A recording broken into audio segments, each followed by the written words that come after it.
Welcome to Adventures in TV Land. For this video, we are in St. Louis, Missouri. We're coming to Union Station to see Big Boy, this steam train that's here just briefly. So hopefully we get to see it and check it out. A Big Boy is actually Big Boy number 4014. It is the world's largest operating steam locomotive. It's one of only 8 Big Boys still in existence today, and it's the only one that currently is still in operation.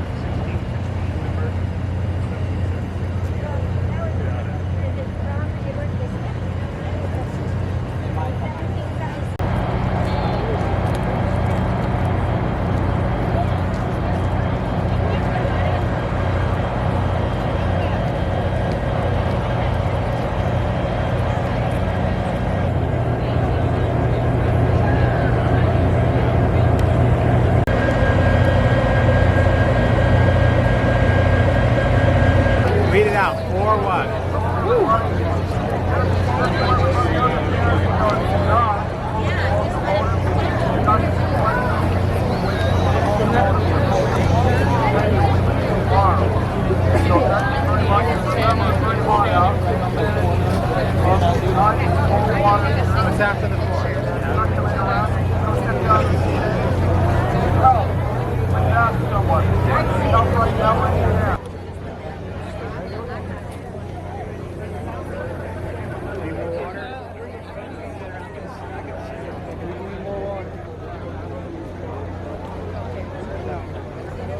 How you guys doing? I'm doing hot. Hot? I just want to eat those. I know, I would literally be dying if I were you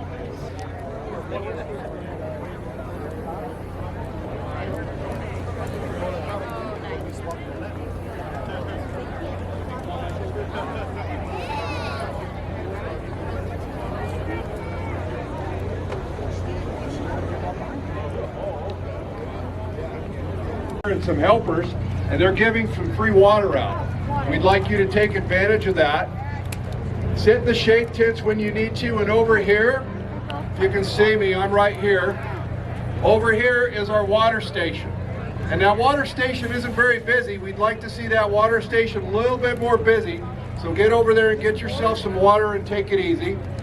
The other thing I want to mention is sometimes in the morning people have the impression that we're going to do something with the locomotive, and we're not.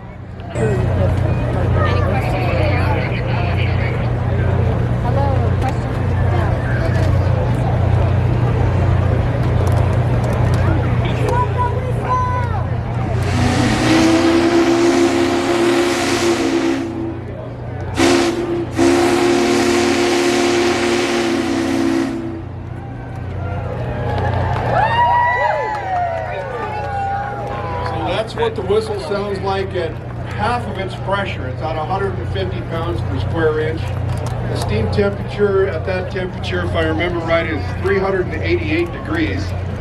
When we're running, the steam temperature is 425. By the time it goes through the superheaters, it's almost 750, almost 800 degrees.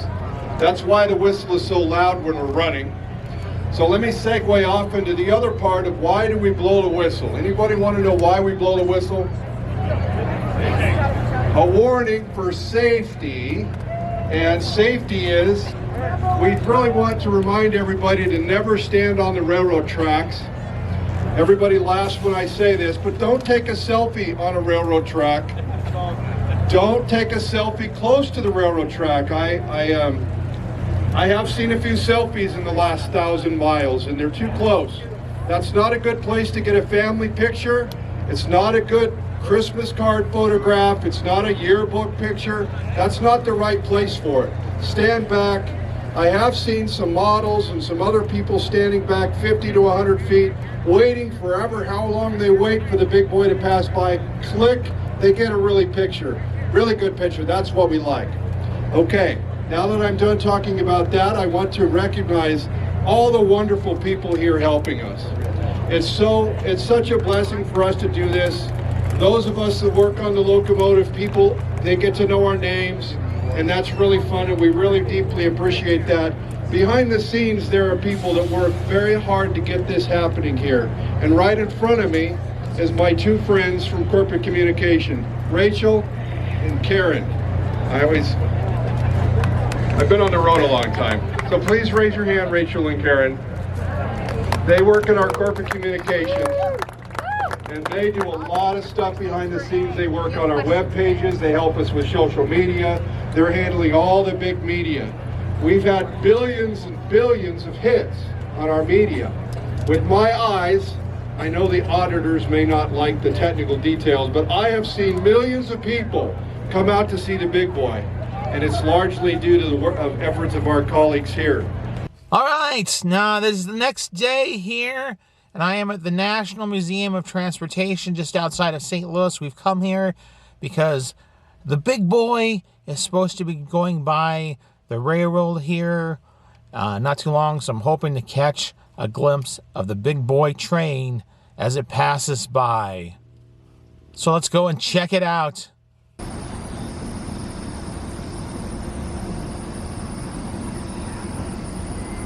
I'm sure he was, I appreciate all you're doing now.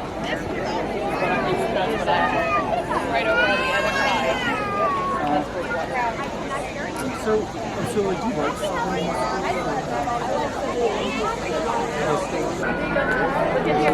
Oh, I see a train! I see it! Yes. You see it, Wally?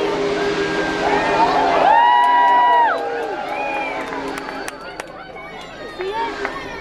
Here comes Walter.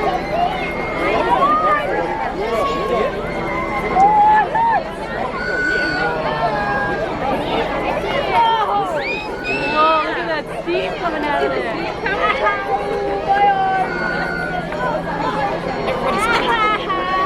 Are you gonna wave?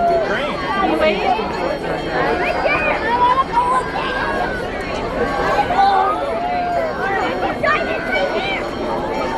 Trains are his favorite thing.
That was pretty darn exciting. We saw the big boy, saw it pass by, it stopped. I don't think it was scheduled necessarily to stop here. at the National Museum of Transportation, but it did for a few minutes. So yeah, Union Pacific's big boy. Got to see it here on the semi-quincentennial of the United States. I think I said that right. The 250th anniversary year, 2026. I want to say a brief word here about this experience overall, besides just the fact that it was kind of amazing to see. I love trains. I don't know a whole lot about trains specifically. I grew up next to some train tracks, and I used to go to sleep at night listening to the train when it would go by, and it would put, that's what I would help put me to sleep. When I would hear that, I would go to sleep, and that train no longer comes through. That part of the railroad closed down several years ago, and I miss hearing that. I miss hearing that sound. There's a train not too far away that I still can hear, but it's not as close as it was the other one that was the railroad tracks over there next to my house. Anyway, point being, here in 2026, we live in this world, this society where they are pushing everything to digital, all this stuff, you know, they want it to be online, AI, data centers, this is the wave of the future, blah, blah, blah, you can't stop it, blah, blah, blah. And I don't think it's all everything that the promoters are promoting to be. I don't think it's the dire case scenario. Some other people are saying that if we don't stay at the forefront of this, of AI and data center construction, we are going to fall behind and blah, blah, blah. And I don't really believe that, in all honesty. And I think this weekend, that's kind of a testament to that. I mean, yesterday in St. Louis at Union Station, they shut down. I found out later, I mean, they were supposed to be there open to the public so the public could come see the train from 9 a.m. to 3 p.m. We did get to see it in the morning while it was stationed there, but they closed off at 1 p.m. because of the heat. And I was told, I don't know how accurate that is, by someone who works there, though, that they reached what they had planned for the capacity of people to be there for that day before 1 o'clock. They were expecting at least 60,000 people to come out. That means before 1 o'clock, if these numbers are right, over 60,000 people came to see that train yesterday when it was at Union Station. There was all kinds of people here at this museum today, just this one spot, just to see this giant train, this real life thing, this physical manifestation of something we don't create, something we don't make anymore, something that is very real, very tangible, very loud, it's very there, it's in presence. People crave that. I mean, look at vinyl records. I never thought vinyl records would ever come back, and the late 80s, you know, I grew up in a period where we had vinyl records, and then they faded away for compact disc and eventually digital. I never thought vinyl itself would ever come back as a medium. I assumed, you know, it would be like the CDs, or it would just, everything would be digital. But it's not. Vinyl records are back now. They're a huge part of the music business. People want real things. They want real experiences. They're tired of all this. We were not made to be in this digital domain 24 hours a day, 7 days a week, all the time, just on the phones, on the screens. That's not how we were built. And I think there is a shift happening. I don't know for sure, but it kind of seems that way. There's two shifts. There's a shift on the technocratic, the powers that be side, who want us to be more digital, want all those things, and are pushing everything that way. Subscription-based, Sony, getting away of physical game media. And then on the other hand, you have people themselves who aren't that way, who are yearning towards those physical things, those real, tangible things. So I don't know. It's kind of a rambling rant there. But what do you think? Let me know in the comments. What have you thought about this video, this train video? Let me know in the comments. Just let me know in the comments, not the comics. Let me know in the comments. I want to know. I want to hear what you think. This has been another adventure in TV land. If you've liked this video, you hit that like button. If you disliked, hit the dislike button. Subscribe to my channel for further content and ring that bell for email notifications. And if there's some place that you would like to see me visit, or you have a suggestion about some future video you would like to see me do, leave a comment in the comments section. And if you've liked this video or any of the videos here on Adventures in TV Land, you can help support the channel if you so choose for only $3 a month. Go to either buy me a coffee or Patreon or even here on YouTube. I do thank you for watching, and until next time, that's a wrap.